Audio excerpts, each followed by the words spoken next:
Comenzamos un viaje hacia la imaginación, los sentidos, el descubrimiento, el asombro, hacia el arte, el destino, Ítaca.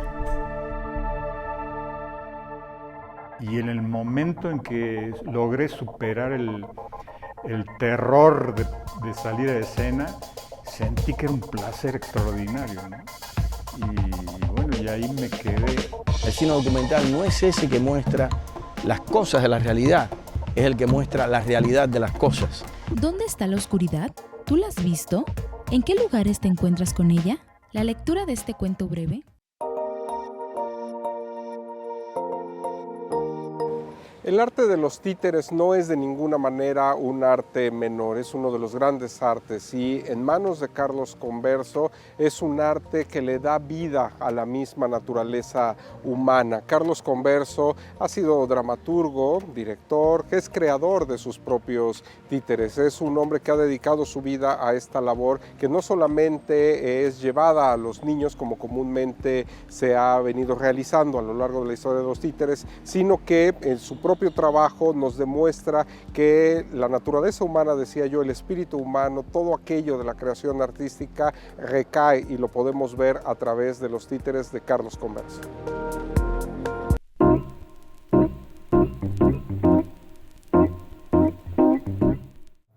Muchísimas gracias por acompañarnos una vez más a Ítaca, este programa que hemos preparado para ustedes, Mónica, un servidor, pensando siempre en tener invitados de diversas áreas, de diversas disciplinas y precisamente pensando en esa diversidad, el día de hoy tenemos como invitado a Carlos Converso. Carlos Converso es un hombre dedicado a los títeres, a las máscaras, al teatro, a la literatura. Ha abordado a los títeres de todas las maneras posibles y precisamente vamos a conversar sobre eso. Si me permites, Mónica, la primera pregunta que se me antoja seguramente y se le antojará muchísimo al auditorio. ¿Un títere es también una máscara? Sí, son primos cercanos, digamos. La única diferencia, digamos, es que el cuerpo del actor es quien le da vida a la máscara y el títere, bueno, es un muñeco creado ex profeso para la escena que se mueve a través de diferentes mecanismos, ¿no? Pero son muy semejantes en el sentido de que es un rostro fijo, por lo general, y con unos rasgos muy bien plasmados de manera fuerte para que la expresión del personaje sea impactante desde que entra a escena, ¿no? Desde el inicio. Y se rige un poco por las mismas leyes, digamos, escénicas, ¿no? ¿Cuáles serían esas leyes? Bueno, jugar de una manera con un movimiento, para empezar con un movimiento muy preciso y codificado de cómo dar perfiles, frentes, la velocidad con que se hace, son muy semejantes como se maneja tanto uno como otro. La diferencia fundamental es que en el caso de la máscara está el cuerpo del actor que representa, digamos, el cuerpo del personaje, ¿no? Y se mueve de acuerdo a estas características. Y en el títere, bueno, el titiritero mueve al títere, ¿no? Ya sea por mecanismos diversos. Y es cierto que si quieres que una persona diga la verdad, ponle una máscara y va a salir la verdad. Puede ser. La máscara, curiosamente, cumple las dos funciones, para mostrar y para ocultar. Entonces, sí, es posible. Carlos, para que lo sepa también nuestro auditorio, Carlos ha formado parte del Sistema Nacional de Creadores. ¿Cómo ha sido esto? Un sistema que de suyo siempre está conformado por poetas, por músicos, por arquitectos, por directores de teatro, etcétera. ¿Cómo llega un titiritero a un sistema como este? Bueno, quizás yo debo decir que soy afortunado en cierto sentido. En realidad yo vengo del teatro, soy conocido medianamente en el ambiente teatral y siempre he hecho un tipo de trabajo, de propuesta escénica, donde hay una combinación de ambas cosas, tanto está la presencia del actor como la del títere. Entonces, en última instancia, es teatro, ¿no? Y bueno, creo que mi presencia, digamos, en el panorama teatral mexicano data desde hace 40 años, de manera que no es ayer que empecé, y tengo pues un repertorio de obras realizadas y de actividades y de tareas, digamos, educativas a través de cursos, talleres, en la misma facultad de la Universidad Veracruzana, en fin, que supongo que me hacen acreedor meritorio de una distinción de este tipo, ¿no?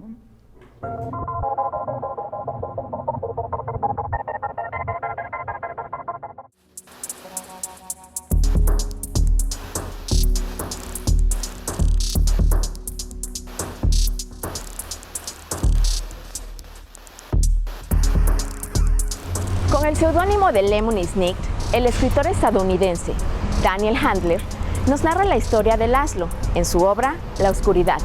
Con ilustraciones maravillosas de John Claesen, hace que este cuento sea tan recomendable como bello.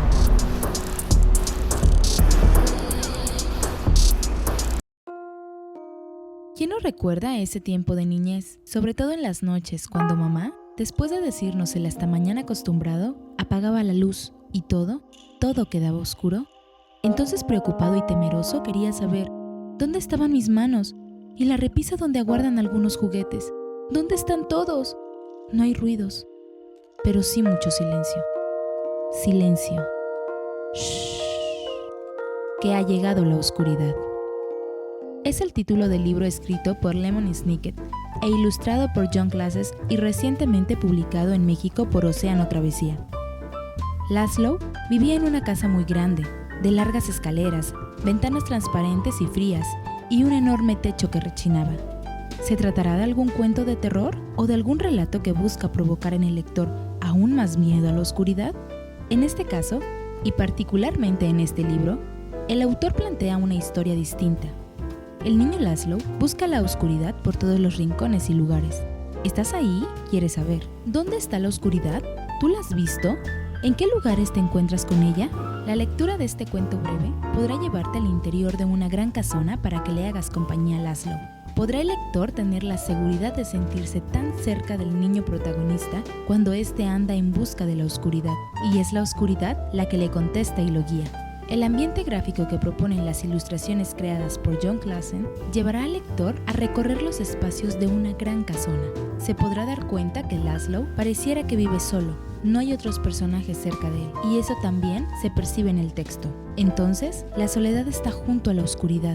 Ventanas, sillas, escaleras, una cajonera, un techo rechineante y un sótano que guarda, entre otras cosas, el mejor pretexto para asomarse a las páginas de este libro y a la oscuridad también. Puertas que asemejan ser una gran boca, un espacio oscuro que se abre. Quien se descubra dentro de esta penumbra habrá vencido el miedo a la oscuridad. Entonces, hay que gozar de la lectura de este libro. La Oscuridad, escrito por Lemony Snicket e ilustrado por John Claesen. ¿Quién será el primero que se anime a entrar a la penumbra de una gran casona vacía? ¿Quién le tiene miedo a la oscuridad?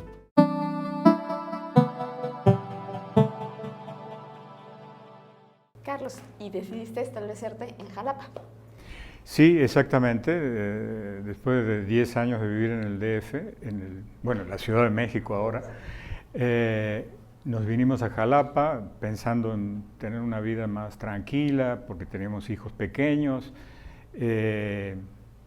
y básicamente pensando que esto iba a ser como un lugar de producir cosas para luego moverse. Yo he sido muy andariego toda mi vida y me gusta andar viajando y participando aquí y allá en diferentes eventos y festivales, ¿no? Y frente a distintos públicos. Entonces,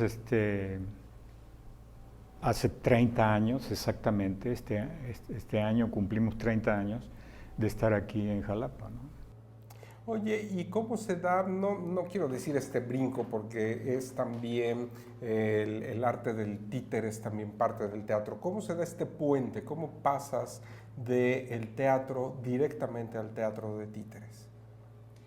Bueno, fue paulatino, pero que digamos, el momento en que ocurrió esto fue cuando yo conocí a un maestro titiritero reconocido a nivel latinoamericano, de origen argentino, que se llamaba Javier Villafañe, poeta también, y vi una de sus funciones y me fascinó lo que él hacía, básicamente la manera en cómo contaba los cuentos, cómo creaba esta empatía con el público, con los niños.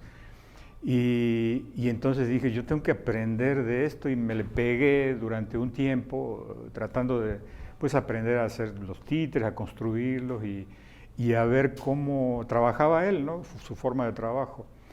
Y poco a poco, digamos, empecé así utilizándolo tímidamente, casi como una utilería del actor, y poco a poco fueron ganando cada vez más en la escena y me fueron desplazando a segundo plano y mi sueño de triunfar en Hollywood quedó postergado.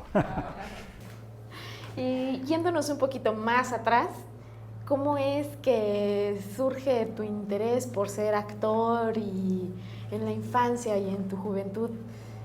¿Cómo es que decides? Curiosamente, precisamente estábamos hablando de eso el otro día y yo decía que nunca había visto en mi niñez una obra con títeres. Vi la primera probablemente cuando yo tenía como 18, 19 años. O sea que llegué un poco tarde a los títeres como espectador. Y al teatro, con mi familia solíamos ir muy a menudo al cine. Pues no sé, recuerdo que una vez le pedí a mi papá que me regalara una grabadora cuando yo tenía 13, 14 años, 12 quizás. Y efectivamente me la regaló de esas antigüitas de cinta, de unos carretitos chiquitos, y me la pasaba horas grabando mi propia voz y leyendo poemas y cosas así, ¿no? Y diciendo, no, así no va, y luego la cambiaba y le hacía otra voz distinta, ¿no? Y como que jugaba yo me hacía mi propio escenario, pues a actuar. Y posteriormente, bueno, yo me hice amigo de un director de teatro y él durante un buen tiempo me insistió mucho que participara. Y yo no quería, me intimidaba mucho el teatro ya frente a un público, ¿no? Y hasta que me convenció y en el momento en que logré superar el terror de salir a escena, sentí que era un placer extraordinario, ¿no? Y bueno, y ahí me quedé y posteriormente ya ingresé en una escuela que se llamaba Teatro Estudio de Córdoba, que era una escuela independiente. Y ahí hice, digamos, pues mi formación como actor. Me ha impresionado mucho en tus obras, pero también en las de Camacho o en las de Menacé que tú has llevado a cabo, dirigido y tal. Sí hay divertimento, hay una gran maestría en la elaboración de los títeres, pero me llama mucho la atención que siempre hay una carga y un mensaje social sobre el consumismo, sobre el capitalismo desbordante, etcétera, etcétera. ¿Es el teatro de títere también un escenario para todo esto? Sí, bueno, yo defiendo eso precisamente. Yo creo que los títeres como lenguaje artístico, expresivo, tienen la misma categoría estética que cualquier otra manifestación, ¿no? Y está en capacidad de abordar cualquier tema, ¿no?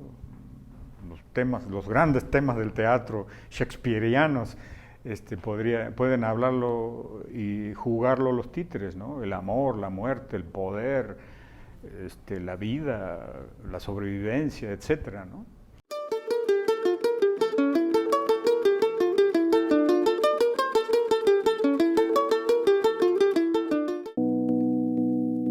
Ganador de premios cinematográficos internacionales, creador de films como Crímenes de Guerra y Yo soy del son a la salsa, el reconocido director de cine cubano Rigoberto López nos comparte la importancia de difundir las obras audiovisuales como símbolo de identidad cultural.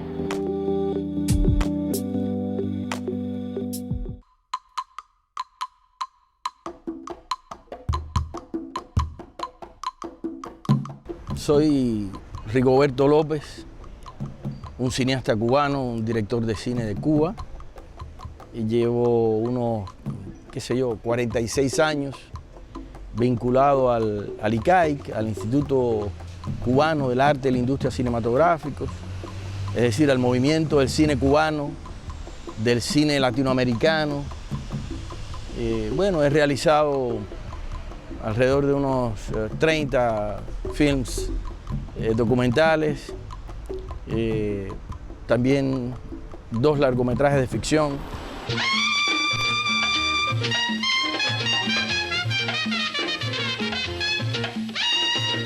El cine documental es una suerte de conexión entre el buen periodismo y la poesía.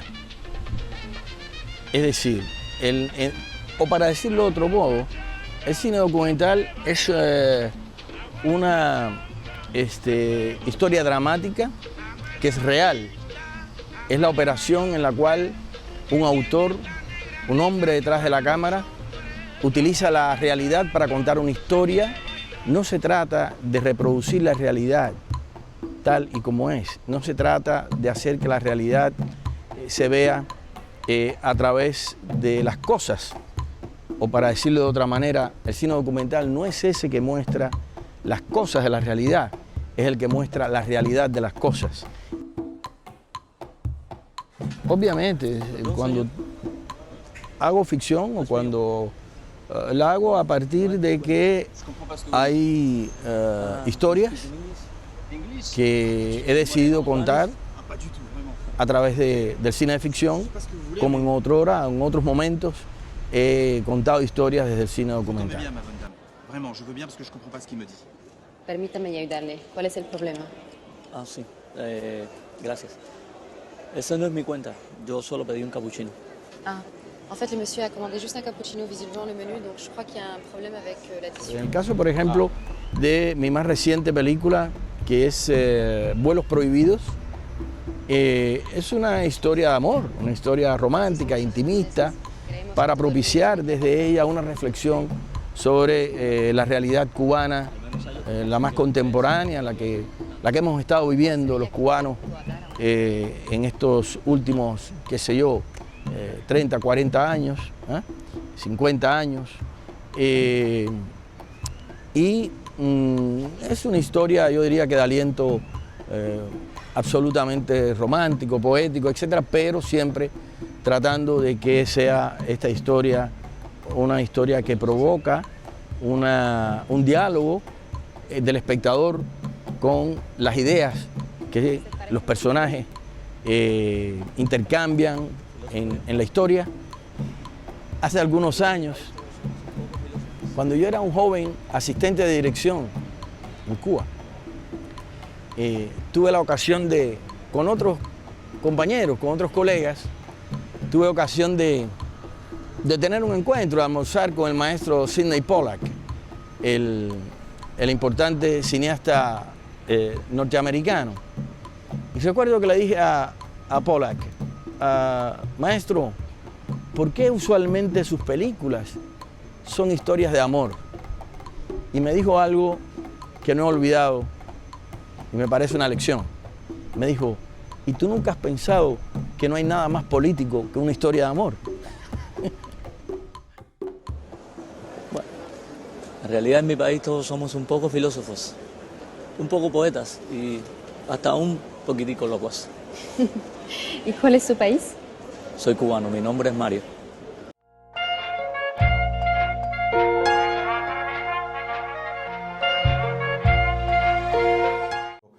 ¿Qué ha cambiado en el trabajo que hacías hace 30 años con el que haces actualmente?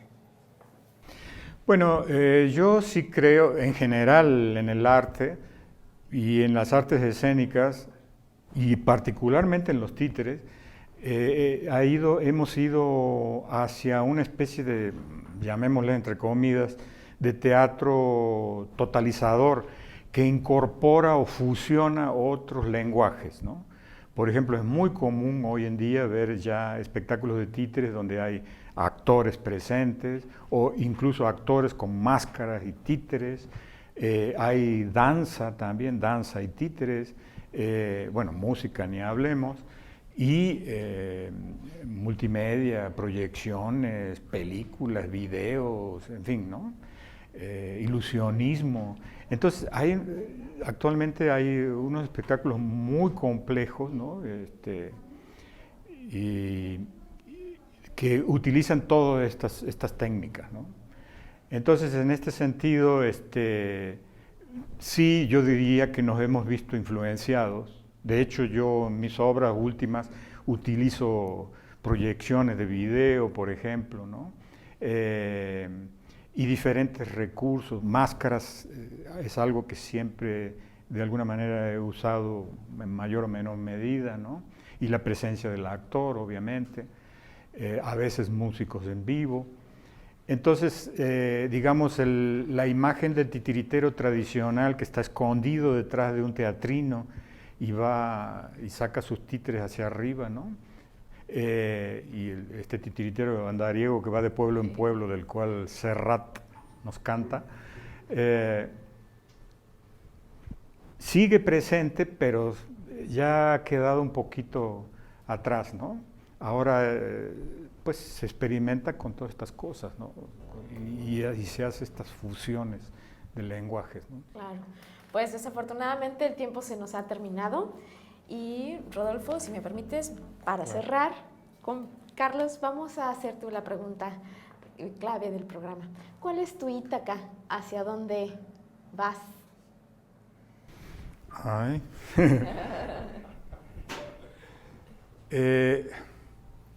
Buena pregunta. Yo no sé, no sé dónde voy, pero lo que sí anhelo, digamos, es ser útil, es ser un artista que tenga contacto real con el público y que les sea de utilidad en alguna medida desde el ámbito, en este caso, de los títeres, ¿no? Eso sería para mí la realización y el logro mayor. Pues con esas palabras de Carlos Converso nos despedimos. Carlos Converso, que sin duda ha sido útil y ha sido de un beneficio artístico, humano y social para muchísimas generaciones. Muchas gracias, Carlos. Moni, nos vemos en la próxima Ítaca.